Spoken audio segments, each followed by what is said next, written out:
Hey everyone, and welcome back to Ontario Cryptids.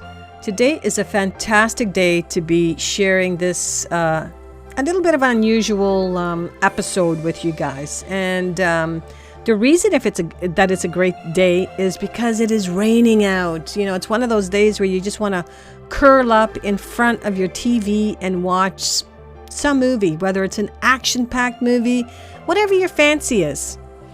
So today, I bring something a little different. This is not a regular encounter story in the sense that it is more of a field investigation, which was conducted by, I guess, it sounds like they were members of the BFRO.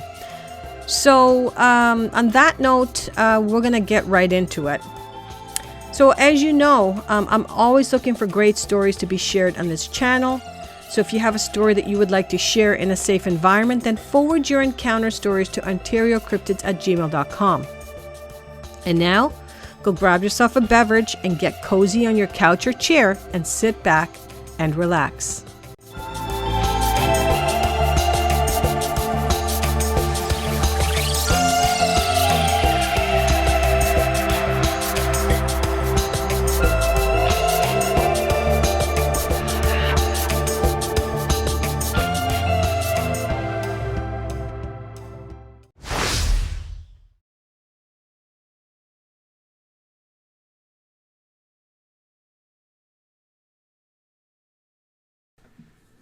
Okay, so this research investigation took place on August the 4th of 1998, and it took place in Conjos County, Colorado.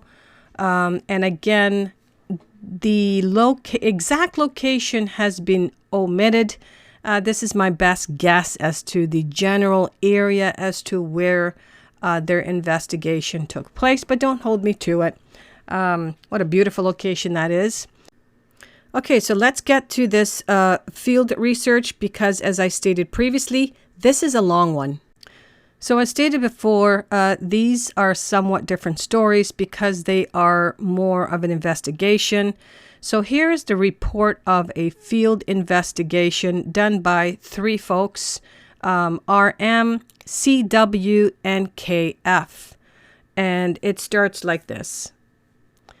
Between the 4th and the 7th of August of 1998, we began a long-term study in a drainage thought to be the summer range of the Sasquatches, described by F in the Bigfoot Research Organization's geographical database for Conjos County, Colorado.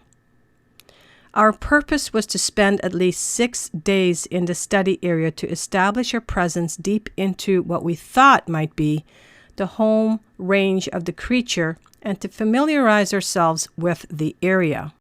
The exact location will not be divulged here because of the area's importance to us as a long-term study area. Also, it is not recommended that anyone other than serious researchers who coordinate their activities in the area with us venture into this area because of its remoteness and the unusual occurrences that we experienced. The study area is heavily timbered with slopes ranging from about 10% grade to over 100%.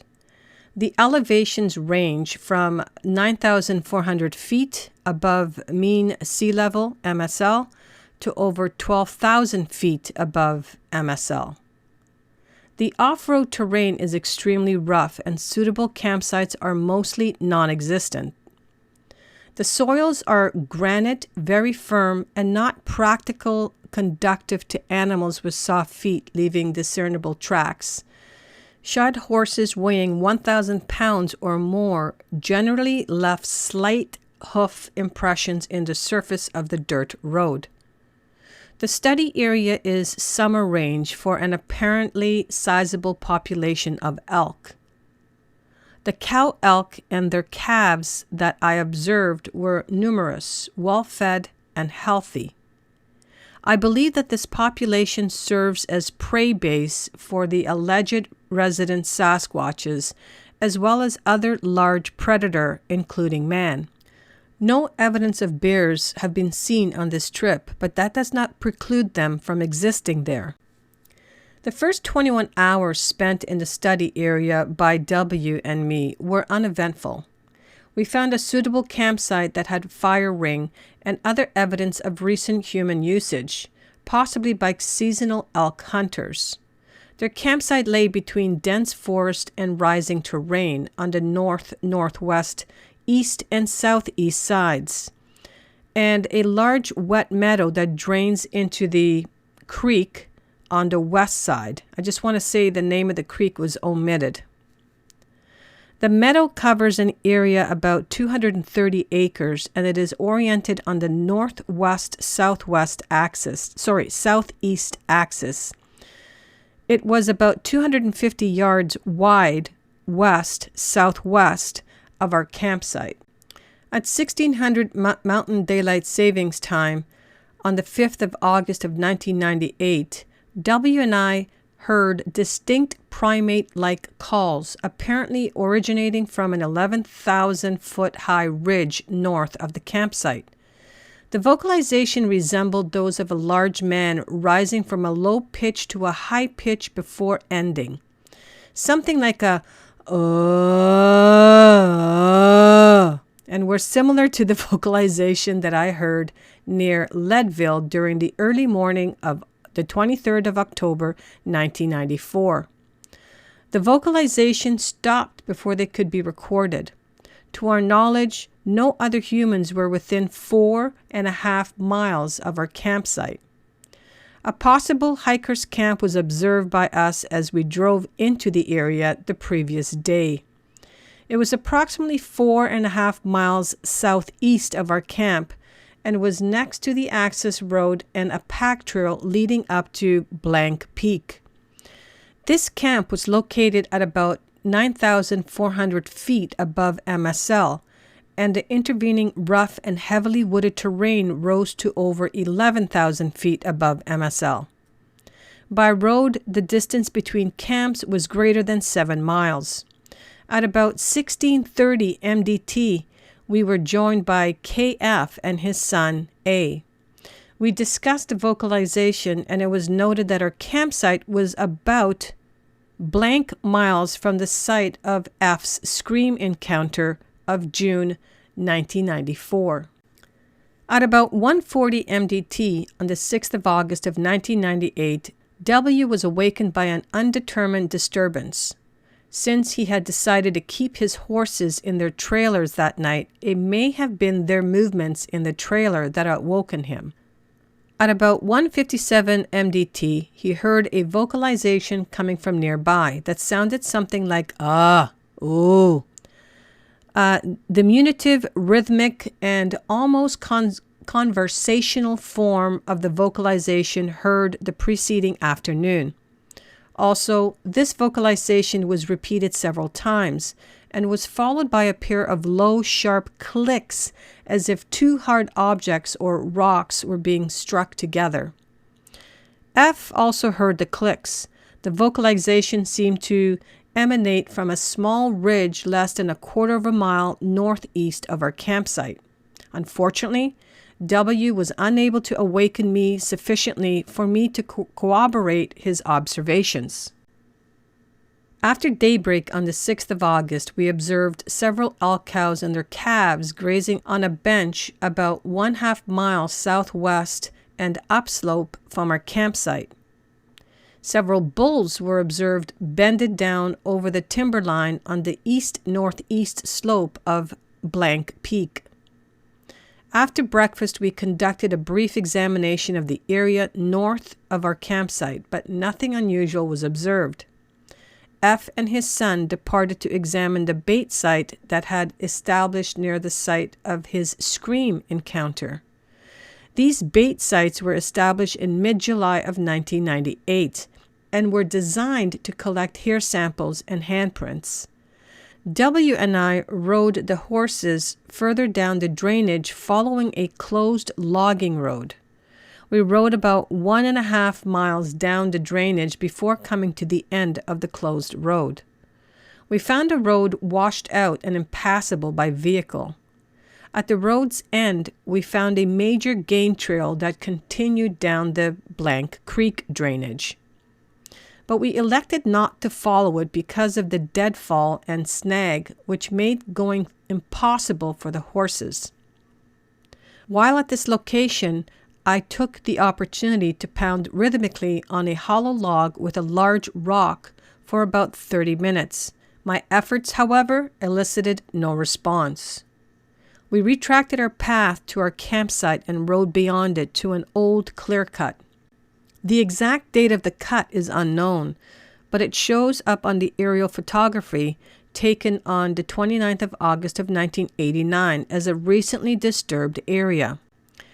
This clear cut is now an open meadow with slopes about 10% to 20% grade and is covered with a generous growth of grasses, sedges, and some pine saplings 10 or 12 feet in height.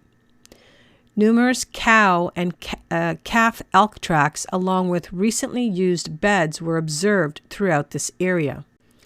At 18:03 Mountain Time on the 6th of August 1998, numerous and sustained primate-like screams or roars were heard by W and me, reverberating around our campsite.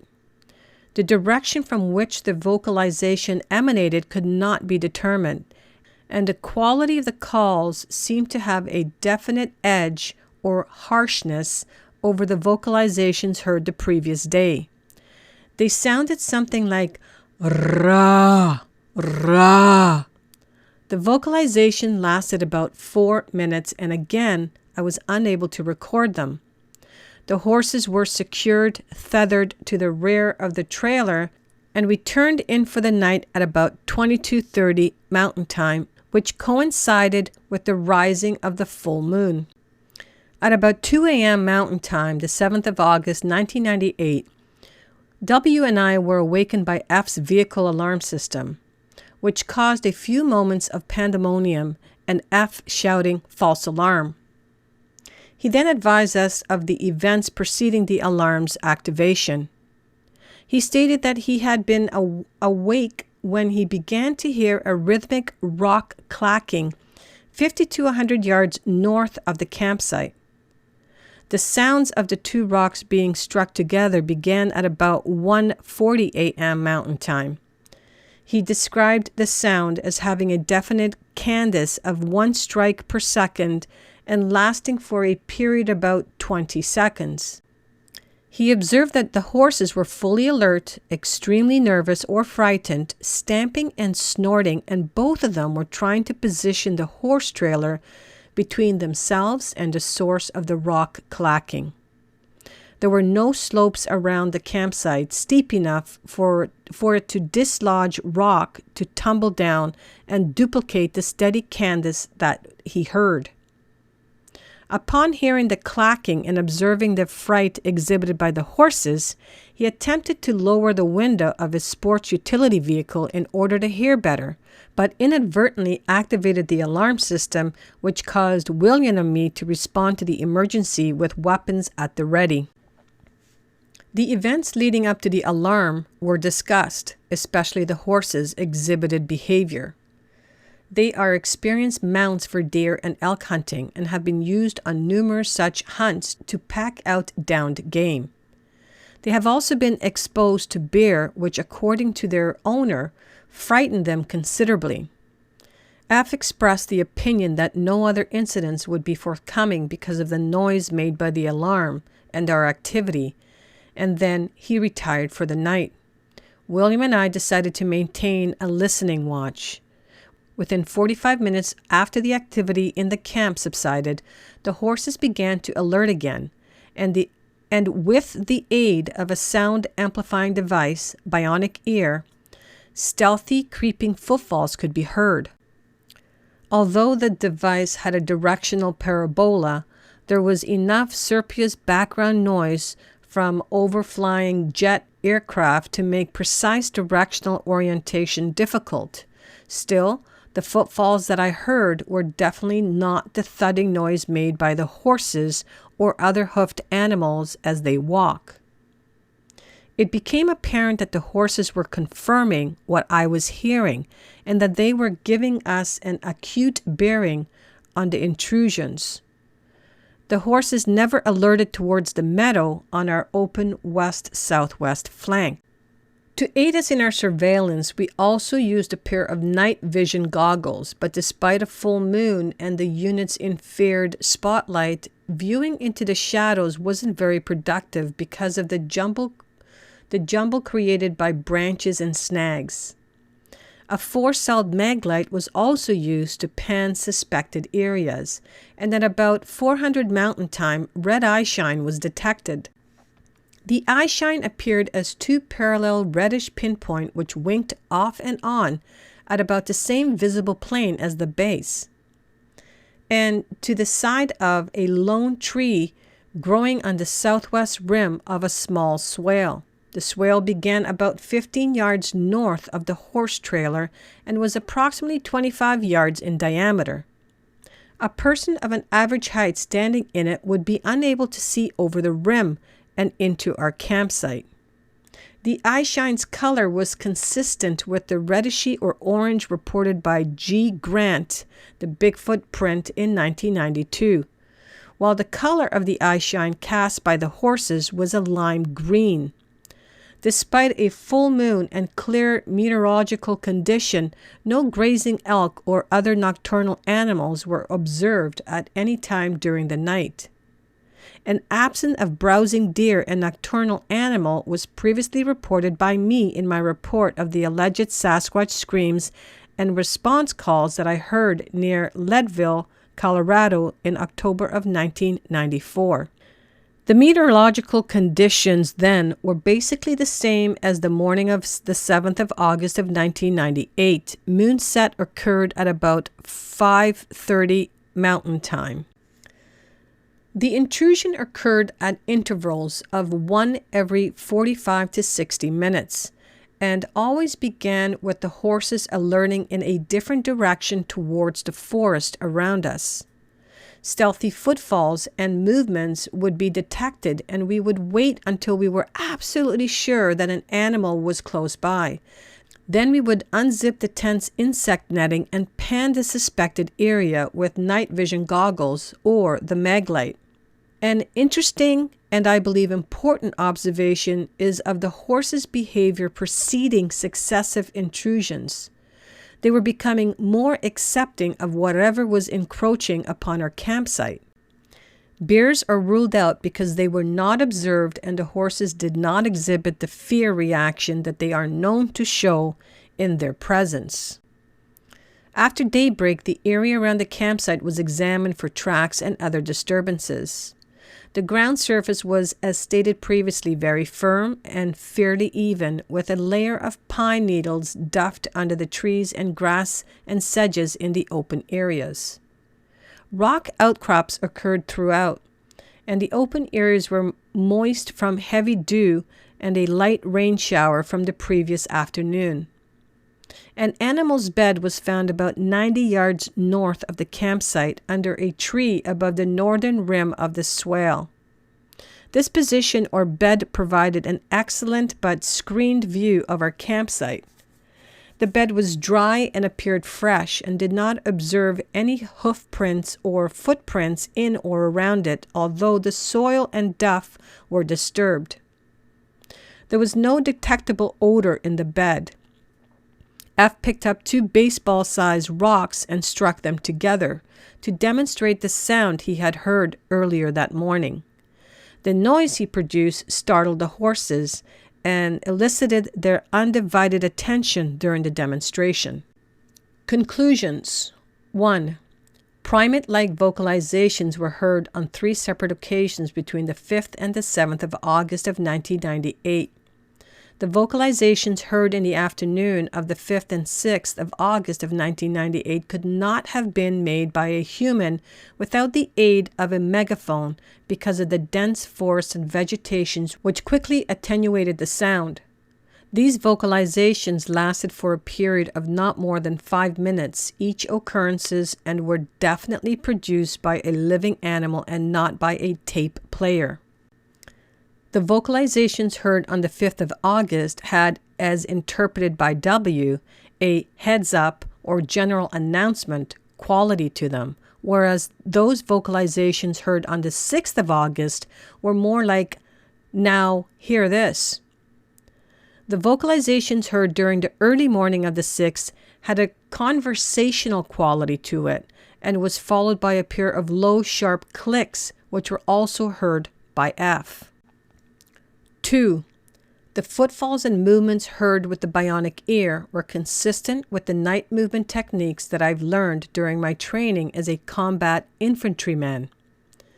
The technique was basically to place the toe of your boot carefully but firmly, avoiding branches, twigs, or dry leaves, and then gradually shift your weight to that foot so that to minimize the sound of vegetation being crushed or soil being shifted. It is apparent to me now that the tense zipper broadcast our alertness, and the panning spotlight confirmed it. 3. The horses that we had with us were initially invaluable as an early warning system, but they seemed to become accepting of whatever it was that kept encroaching upon our campsite. It appeared to their owner that they were beginning to show the same interest in the intruders as they did when one of us approached them. 4.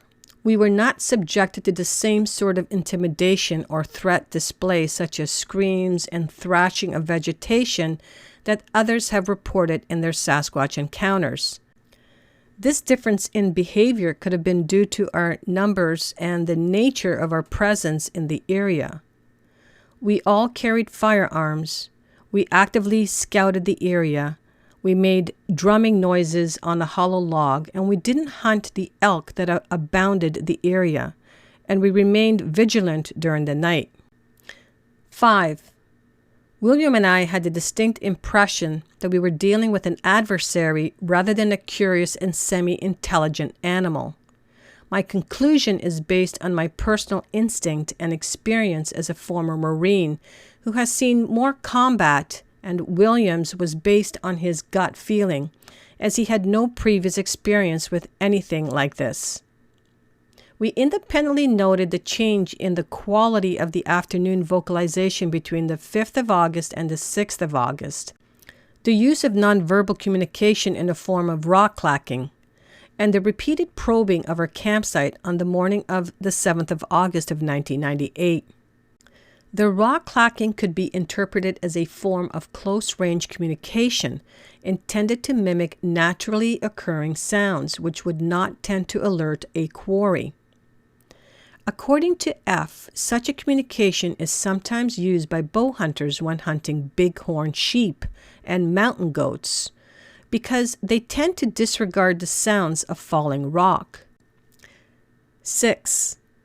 The probing of the position is complex, aggressive, and hostile act that is used to determine the strength and weaknesses of the adversary.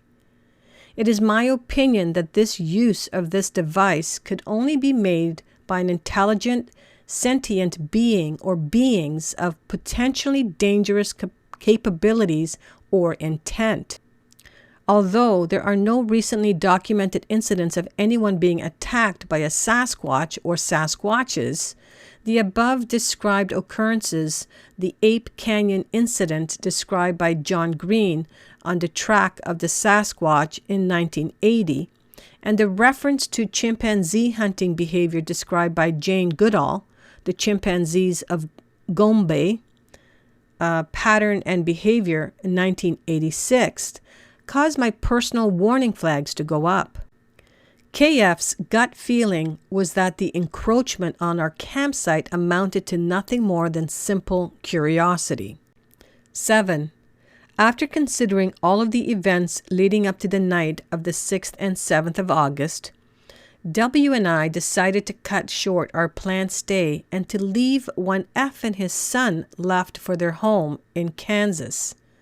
It was clear to us that our campsite could not be defended because of the surrounding terrain and forest, and we did not want to test the intruder's intelligence and tactical abilities with just 2 people and a pair of increasingly relaxed horses.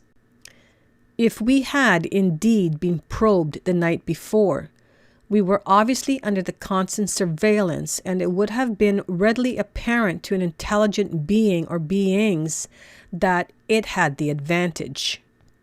8.